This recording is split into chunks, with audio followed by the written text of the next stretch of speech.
اليمني والسوري لما تحررت سوريا، وإن شاء الله الدول العربية تتحرر. يلا يا صاحبي قف وادعك، لا تقول انك مسافر.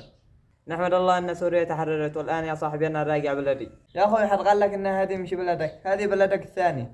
يا صاحبي والله اليمن بلدي وانتم على راسي والله.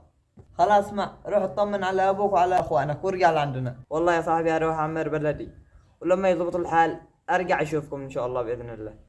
يعني بعد ما نتعود عليكم تصلون لنا السمبوسه والباقي تروحون علينا؟ يعني انت بدك مش اسافر على مشان السمبوسه؟ لا يا اخوي، رحنا تعودنا عليكم، مش نقدر نعيش بدونكم. كلنا واحد يا صاحبي، انا بجيلك انت بتجيلي. الان خلينا نلحق السفر يا صاحبي. خلاص لحظه، خير ايش في؟ خلاص امسك يا اخوي. ايش هذا يا صاحبي؟ راومك على مشان اراسلك؟ لا، اكتب لي داخلها كيف تعمل السمبوسه. والله ما ندري ايش اقول لك، سلام.